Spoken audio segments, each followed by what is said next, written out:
मामा चिड़िया के 3 अंडे थे और आज उन तीनों अंडों से 3 सुंदर सुंदर सी बेटियां निकली थी। मामा चिड़िया बहुत खुश थी। बच्चों, आप हौसले में बैठो और मैं पड़ोसियों को मिठाई देकर आती हूँ। मम्मा, मिठाई? वो किस खुशी में? आपके अंडों से सुरक्षित बाहर आने की खुशी में बच्चों। फिर मामा चिड़िया अपनी पड़ोसन गोरी कौवी के घर मिठाई देकर जाती है। गोरी बहन, मैं आपके लिए मिठाई लेकर आई हूँ। मिठाई? बेटे निकले हैं ना आपके अंडों से? ये मिठाई उस खुशी में है क्या? नहीं, मेरे तीनों अंडों से 3 बेटियां निकली हैं। पागल चिड़िया, बेटों की मिठाई तो हर कोई बांटता है और तुम हो कि बेटियों की मिठाई बांट रही हो। इस जमाने में बेटियां बेटों से कम नहीं है। तुम देखना गोरी, मेरी बेटियां बड़ी होकर बेटों से ज्यादा कामयाब पक्षी बनकर दिखाएंगी। मेरे 3 बेटे हैं, बड़े होकर एक एक दाना भी लाएंगे तो 3 दाने घर आएंगे और तुम्हारी 3 बेटियों का तो पेट ही भरना मुश्किल होगा तुम्हारे लिए। गोरी, तुम ये मिठाई रखो, ये तो समय ही बताएगा मेरी बेटियां कामयाब पक्षी बनती है या फिर तुम्हारे बेटे। चिड़िया अपने घर चली जाती है। दिन गुजरते गए और मामा चिड़िया अपनी बेटियों को जिंदगी गुजारने के रीत रिवाज बताती रही। सुनो मेरी बेटियों, बिना मेहनत के कुछ हासिल नहीं है। अच्छे समय में बुरे का ध्यान रखना और हमेशा कोई भी काम करने से पहले सोच लेना कि वो काम अच्छा है या बुरा, और बुराई से हमेशा दूर ही रहना। मम्मा, हम उड़ना कब सीखेंगी? आज मैं अपनी बेटियों को उड़ना सिखाऊंगी। उधर गोरी कौवी भी हर समय अपने बेटों को ठोस ठोस कर खिलाती रही। कौवा और कौवी अपने बच्चों को पालने के लिए दूसरों का भोजन चोरी करते, कमजोर पक्षियों पर जुल्म करते थे। पापा, आज मेरा मिठाई खाने को दिल कर रहा है। और पापा, मैं चावल खाऊंगा आज। मम्मा पापा से कहें मेरे लिए आज खिलौना लेकर आए। ले आएंगे, आपके पापा आपके लिए सब कुछ ले आएंगे। गोरी कहाँ है? वो मेरा चाकू कहाँ है? भतीजी, लो और अपना ध्यान रखना।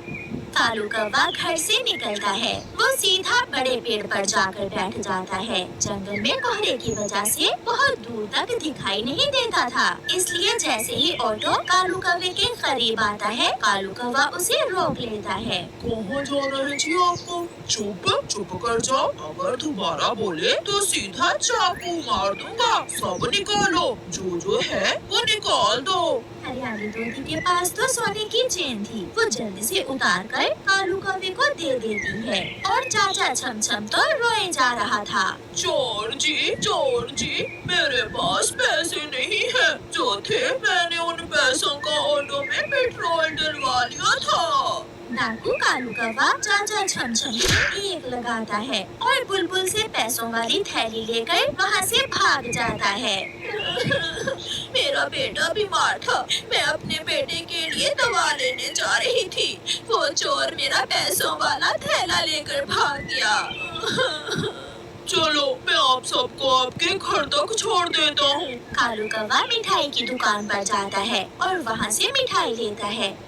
फिर वो चावल लेता है और फिर खिलौनों की दुकान से अपने छोटे बेटे के लिए खिलौने लेता है। कालू जी, क्या बात है? आज तो खुले ही खर्चे हो रहे हैं। कबूतर, जो कमाता हूँ अपने बच्चों के लिए ही तो कमाता हूँ। तुम्हारी तरह मैं कंजूस नहीं हूँ। ऐसा कहते हुए कालू कौवा वहाँ से चला जाता है।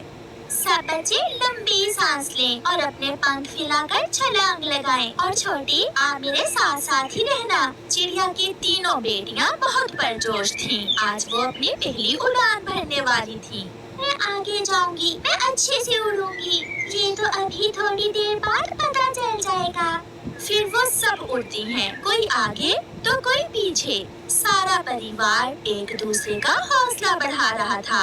मामा चिड़िया के लिए जिंदगी की ये सबसे बड़ी खुशी थी। उसकी बेटियों ने पहली ही बार में उड़ना सीख लिया था। शाम को थकी हारी वो सब घर जाती हैं। मम्मा ने आज का दाना कल ही ढूंढ लिया था, इसलिए अब उन्हें दाने की चिंता नहीं थी। अब कल से मेरी बेटियां अपनी अपनी जिंदगी का फैसला करेंगी कि किसने कौन सा काम सीखना है। उधर कौवे भी एंजॉय कर रहे थे। गोरी चाचा छमछम का ऑटो था जिसे मैंने लूटा। फिर तो चाचा छमछम बहुत रोया होगा। वो तो बच्चों की तरह रो रहा था। पापा, जब कोई रोए तो क्या फिर उस पर रहम नहीं करते? नहीं बेटा, हमारे गांव में रहम नहीं है, पत्थर दिल बनना पड़ता है। चिड़िया की एक बेटी घर बनाना सीखने का फैसला करती है और वो घर बनाने का काम सीखना शुरू करती है। और दूसरी बेटी अपनी मम्मा से कहती है, मम्मा, मैं खेती बाड़ी करूंगी, मैं कपास उगाऊंगी। और तीसरी बेटी कहती है, मम्मा, मैं गरम कपड़े बनाने का काम सीखूंगी। मुझे विश्वास है मेरी बेटियां अपने अपने काम पर पूरा ध्यान देंगी। समय गुजरता गया और चिड़िया की बेटियां अपना अपना काम ध्यान से करती रहीं। एक दिन कालू कौवा उल्लुओं के घर चोरी करने गया था कि उल्लू उसे पकड़ लेते हैं और वो उसके चेहरे से कपड़ा हटाते हैं। ये तो पहाड़ों वाले जंगल का कालू कौवा है, इसे मारो, मारो इसे। उल्लू मार मार कर कालू कौवे के पंख तोड़ देते हैं और उसे पहाड़ों पर फेंक देते हैं। मर गया, हाय मर गया, कोई मुझे मेरे घर तक पहुंचा दे। गोरी तक खबर पहुंचती है तो गोरी कालू कौवे को पहाड़ों से उठाकर घर ले आती है। क्या जरूरत थी उन उल्लुओं के घर जाने की? अब इस जंगल में चोरियां करने से खर्चे पूरे नहीं होते, इसलिए मुझे दूसरे जंगल जाना पड़ा। तीनों बेटे एक दूसरे की तरफ देख रहे थे। पिताजी, अब घर का खर्चा कौन चलाएगा? तुम बड़े हो बेटा, ये बोझ अब तुम्हें ही उठाना पड़ेगा। ना पिताजी, मैंने तो सोच लिया है, मैं अब सागर वाले जंगल में जाऊंगा। सुना है वहाँ कई और भी कौवे रहते हैं। मैं छोटा हूँ, छोटा मैं हूँ, तुम मुझसे बड़े हो। शर्म करो, तुम्हारे पिता के पंख क्या टूट गए? तुम सब आज ही उल्टी सीधी बातें करने लगे हो। फिर कौवे के तीनों बेटे घर से निकल जाते हैं। चिड़िया आती है, बहुत दुख हुआ कालू भैया, मगर तुम ये काम कब से कर रहे हो? पहली बार ही चोरी करने गया था मैं, पकड़ा गया, बहुत मारा मुझे, उन्होंने बहुत मारा। चाचा छमछम कबूतर के साथ कौवे के घर आता है। अच्छा ही हुआ कालू जो तुम्हारे पंख तोड़ दिए उन्होंने। जब तुमने मेरा ऑटो लूटा तो मुझे शक पड़ रहा था कि वो तुम ही हो, मगर मैं तुम्हारा चाकू देखकर चुप रहा। उसी दिन याद है ना, तुम मेरे पास खिलौने और मिठाई लेने आए थे, अब मालूम हुआ वो कमाई हराम की थी। मुझे माफ कर दो मेरे दोस्तों, मुझे माफ कर दो। कोई भी तुम्हें माफ नहीं करेगा। सब वहाँ से चले जाते हैं।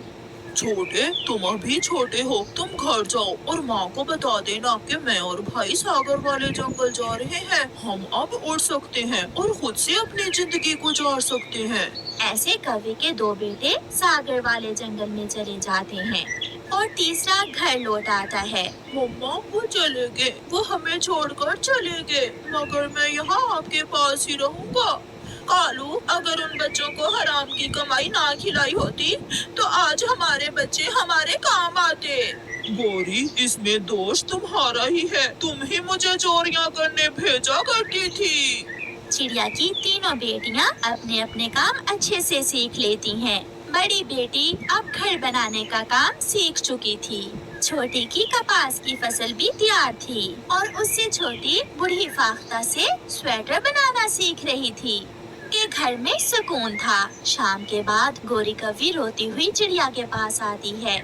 चिड़िया, चिड़िया, मुझे एक गरम कंबल दे दो, आज कालू के शरीर में ठंड से बहुत दर्द है। आज है या कल, न जाने कालू किस समय मर जाए। ये कंबल मेरी बेटी ने बनाया है, ये आप ले जाएं। और वो बात याद करना जब मैं तुम्हारे घर मिठाई लेकर गई थी। चिड़िया, वो बात तो मुझे सारी रात सोने नहीं देती। आपने सच ही कहा था, बात बेटे या बेटियों की नहीं होती, बात उनकी अच्छी प्रशिक्षण की होती है जो हम अपने बेटों की ना कर सके। प्यारे दोस्तों, इस कहानी से हमें सीख मिलती है कि बेटी हो या बेटा, उनकी तरबियत अच्छे से करें, उन्हें अच्छे और बुरे का फर्क बताएं। आपका धन्यवाद। दूर किसी जंगल में रहता था एक कालू कौवा और उसकी पत्नी गोरी कौवी। रात का समय था कि गोरी कौवी अपने पति से कहती है, कालू जी, ये हर समय तुम अपने मोबाइल फोन पर क्या करते रहते हो? जब से तुमने मोबाइल लिया है, जब भी घोंसले में आते हो, आते ही मोबाइल लेकर बैठ जाते हो। गौरी तुम सो जाओ, मुझे अभी नींद नहीं आ रही। मैं दोस्तों से चैट कर रहा हूँ। मेरे तो पूरे 100 दोस्त बन गए हैं। मैं तो सो रही हूँ और तुम भी सो जाना।